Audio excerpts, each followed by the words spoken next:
Hi guys, it's been a while. So, around New Year's, we decided, hey, we're gonna go back to doing What Would They Wield? Isn't that right, Tanner? Sure. It was even one of Tanner's ideas. Instead, we decided to scale it back to once a month. Yeah. At this point, we're going to be getting it in once a quarter if we keep up with what we're doing right now. Better than nothing. That's all. But hopefully, this will start to be 1 month. But we have a fun one for you today. So I'm Nate.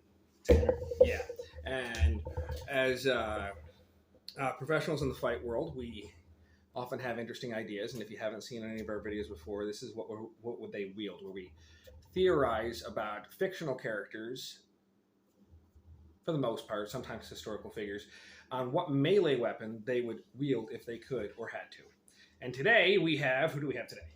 Well, we're gonna do kind of an out of the box one. Mrs. Doubtfire is. It's out of the box, but when I suggested it to you, you got really excited. Yeah, because I like out of the box. It's not someone who a couple of ours where we've done like. Yes, they already kind of have a weapon, or they've already established. They're a violent type violent character. World. So, this is interesting. Yeah. It's also like one. It's a character who isn't violent, with the exception of throwing a lemon. It was a run by fruiting. That isn't violent, but definitely could be. Now, I don't know how you're going about this. Well, we'll get to that in a minute. So, Mrs. Doubtfire. Actually, no, we have to get to it now. It was one of two things. I don't know how you looked at it, but me, I'm looking at it as not as Robin Williams' character playing a woman. I'm not looking at it as a man in drag. I am actually taking a look as the character he made, Mrs. Doubtfire, as an actual standalone female character. What would she wield? And I don't know if you went that route with it, but looking at it that way as we introduce the character, I went that way a little bit conceptually as the choice, but also in general what would probably be done with it, because the person who made the character is okay. So there's some of those. It's flavored by a dude. Yeah. Okay. It's flavored by stylistic wise. Okay. How it might happen. But. Well, still, we normally set up establishing the character, and this is one that luckily we don't really need to establish much. So this is, it's Mrs. Doubtfire. If you haven't seen it, you're a sinner. It's great. A sinner against cinema, not against God. Yeah. But establishing her, she is a elderly, but early elderly. I'm going to say like only in her late 50s, early 60s. And when they were making her, they said any older and you would be mom. So she's just below what would be the typical grandma status. So she's still got some pep and vigor. She is a proper, I would say, Southern Scottish woman, very tight Scottish sound. Well, dearie. So she's either Northern England or Southern Scotland. We're not sure which. And yeah, but all in all, in the film itself too, it's still brought in the character wise of some of the male traits, like the protective. Oh yeah. Protective part. The humor's there. There's even the one. Where he gets whistled at on the street. He yells at the kid. I think he flips him off. Yeah. Which is something I never caught as a kid. Yeah. So there's still those elements in there, and I think you're right. She's not that old, because they were probably, their characters themselves were probably like 30 years old when they talking their mom and stuff like Robin Williams was definitely in his 30s at the time. Well, even just in the world of. Yeah, his late 30s. Well, the character, his late typical, 30s. Yeah. His oldest kids are just getting in their teens, so maybe 40. Yeah. And I'm going to say that, I can't remember her full name, but she does have one. Jedediah Doubtfire? Jedediah is a man's name. Isn't it? Yes. Yeah. No, I know, but isn't that what made it funny? thought it... Maybe. Comment if you remember her name, or I'll throw it up there because we can't remember. Oh gosh, that's the point. The point is, she still got some pep and vigor. Now she does have an athletic background, because she played European football. So you know, she's got some gumption to her. But since we don't have as much build up, I suppose we'll jump right into it. Do you wanna go first? Well, what would she wield? So, kind of had two options, but the one I'm gonna go with is nunchucks. I'm gonna give her straight up. What? Yeah, no, like wait. So a Scottish retiree or pensioner is just whipping out nunchucks. So here's explain why she would have nunchucks. Yeah, exactly. So don't get me wrong. Comedically, I love it. That's what I'm saying. So for the sake sake of what she is like this housekeeper woman, I see those nunchucks as two very large, like salamis tied together. I see them. How many Scooby Doos have you watched? Very many. But like, so that's what I was saying. Boy Scoob. But I also gave it the like I just feel like there's a lot of food work or a lot of like even if it was kitchen utensils that are fastened together. So I gave it a lot of comedic possibility. I like with the concept that Robin Williams is the guy, is the one playing it, he is very like physical humor, especially in a lot of his stuff. I feel like he could make her a badass. See, that's closer to what being funny. That's closer to what I originally was going to go with, because I actually struggled with this one. You have no idea.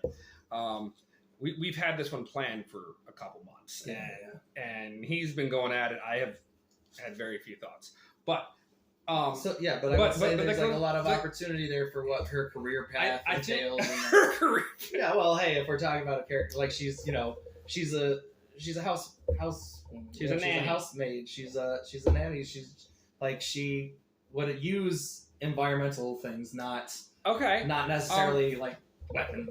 All right. So I get the comedy with the linked sausages or salamis. 100%. Now the first area that I went to was a rolling pin. So, what if it was a rolling pin or two rolling pins with the holes in the end to hang it like on a nail? Yeah.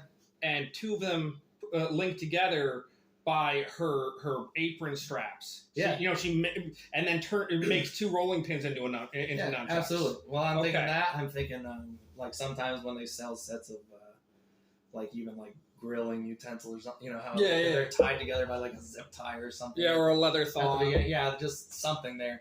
I felt like there was a lot of work, and I felt like also he likes to kind of Robin Williams tends to dance a lot too when he does physical comedy. Yeah. So like I was like, there's potential here for a lot of stuff. Because my other option. Oh yeah, what's your other option? Was gonna be like a quarterstaff or something because of a broom concept. So all right. I don't know if that traipses into your realm. No, not at all. But so I had the idea of rolling pin in my head forever, but it's like, okay, fine, but that seems pretty domestic or pretty tame. Yeah, for the character we're talking about, it does not seem to fit the magnitude.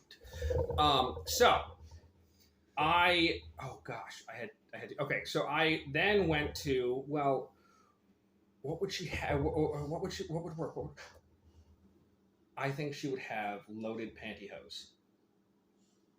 So she would take. Yeah, you're gonna have to really explain that. Okay. She would take pantyhose, right? Yep. And like double them up or whatever, and then load them with like a brick or rocks or maybe billiard ball or whatever, and just like a flail. And for the for the big movement energy on camera, bam. And she could whack people with it, or she could take them and choke them out. She could spin it around their neck and say and choke them out, and you just hit them. Go to sleep, yeah, that type of thing. Now, it's like some prison style, Right. makeshift. Now, the other thing that I went to was, this one I thought was a little too out there. That's why my official word is loaded pantyhose. But the other fun thought that I had was a bronzed purse. Like, you know how you bronze baby shoes? Well, if she had the lining of her purse, was bronzed, and that purse that she carries around is actually like 40 pounds, and she's jacked, and just, BAM! Yeah. I can see that. I mean, yeah, I think we were both a little on the same track of it would be some kind of domestic. It would be a bastardized domestic something. Makeshift kind of something, not necessarily a solid weapon like we've been doing with everything. Oh, no. Like, even if she was in a fighting game, and like if she was in Soul Calibur or something where they had to fight with a sword, I think she'd have an oversized sharpened spatula, something like that. You know what I mean? Yep. Yeah. I agree. Yeah. But that's just our thoughts. You can let us know what you think. I mean, I do like the idea of. I can't believe you said nunchuck salamis. Come on. Nunchucks, okay. And then when you went salami, I'm just like... That was... Because it'd be something very similar. And I know. In the prop world, we can make it happen. Well, not just that, but we're both children of the 90s. Like, early... well, I'm early. I was born in the 80s. But we're both children of the 90s, and I don't know if any of you other 90s kids remember, but every comedic fight scene in all of your childhood, everything, if there was near a kitchen, somehow there were Link sausages. So I'm thinking you're being classic. It's classic for our generation of, oh yes, the most ninja weapon food is salami. Yeah, and you know who would have been a great choreographer for a fight from his Jackie Chan. Yes, Jackie Chan would have been great for it, but who would Mrs. Doubtfire fight? In Home Invaders. That's Home Invaders. Oh my gosh. Okay, the movie that never happened but should have. Home Alone. Yeah. Yeah. Well, if the bandits got out again and decided not to go for the McAllisters but broke into somewhere with Mrs. Doubtfire.